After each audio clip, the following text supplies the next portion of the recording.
La parole à Madame la Présidente Descloseaux pour sa présentation de l'avis du Césaire. Merci, Monsieur le Président.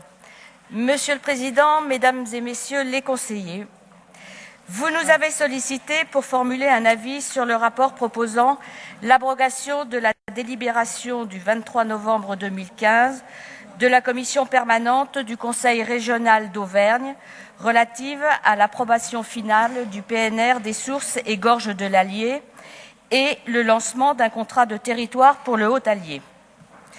Avant d'en venir au cœur du sujet, je tiens à remercier Monsieur Bernard Figuet, directeur général des services adjoints, qui est venu devant la commission ad hoc présenter ce rapport pour en préciser tout à la fois le contexte et les enjeux pour l'exécutif. Notre avis s'articule tout naturellement en deux temps.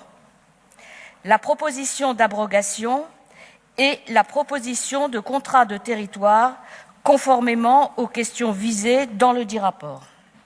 Sur la question de l'abrogation, pour construire notre avis, nous évoquons un certain nombre d'éléments historiques et de contexte.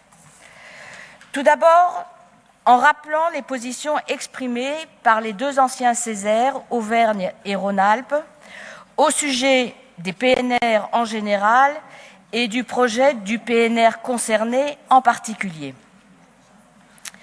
En 2012, dans une contribution sur les PNR et le changement climatique, le Césaire Rhône-Alpes soulignait l'intérêt des PNR en rappelant les 5 missions essentielles fixées par le Code de l'environnement, dont celle de favoriser le développement économique et la qualité du cadre de vie du territoire concerné.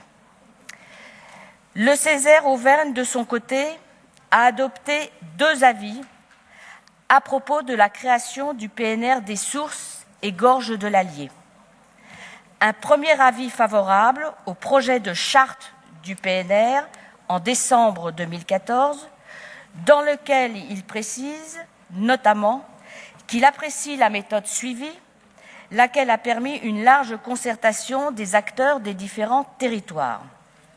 Puis un second avis, adopté en novembre 2015, favorable à l'approbation finale du PNR, avis rendu avant la délibération présentée en commission permanente du Conseil régional d'Auvergne.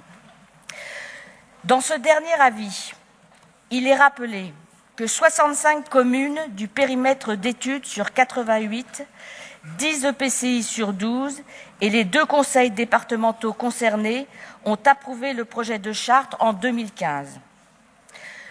Le Césaire Auvergne a également insisté sur la nécessité de poursuivre le travail engagé par les acteurs économiques, notamment les chambres consulaires, pour assurer un développement durable sur le territoire.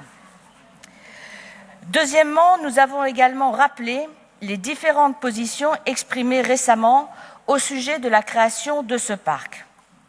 Celles exprimées dans les courriers que les élus du territoire projet ont adressés le 14 juin 2016 à Monsieur le Président de la région, confirmant leur intérêt pour le projet de parc. Celles exprimées en mars 2016 par les acteurs consulaires, faisant part de leurs craintes quant aux freins que pourrait induire la création du parc pour les activités économiques dont ils sont porteurs.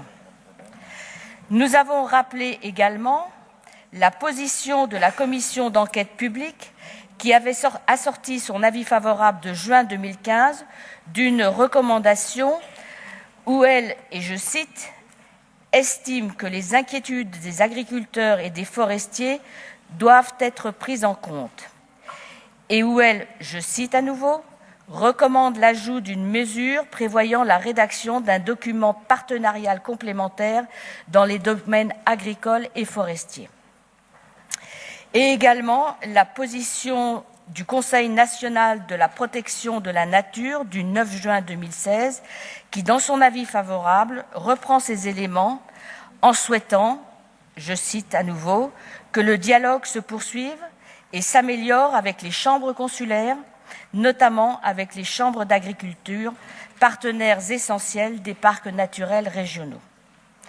Enfin, le Césaire Auvergne-Rhône-Alpes rappelle que le développement économique sur le territoire régional est au cœur de ses préoccupations et qu'il est, à ce titre, particulièrement à l'écoute des inquiétudes exprimées, notamment par les acteurs consulaires. C'est donc à partir de ces considérants que le Césaire a pris position et a exprimé qu'en accord avec ses positions antérieures et fort de sa culture d'écoute et de dialogue, le Césaire regrette la proposition d'abrogation. Il pense que les discussions entre tous les acteurs devraient se poursuivre sous une forme renouvelée afin que soit intégré de manière satisfaisante l'ensemble des préoccupations qui conduiraient à un projet partagé de territoire tout en bénéficiant des avantages du label PNR.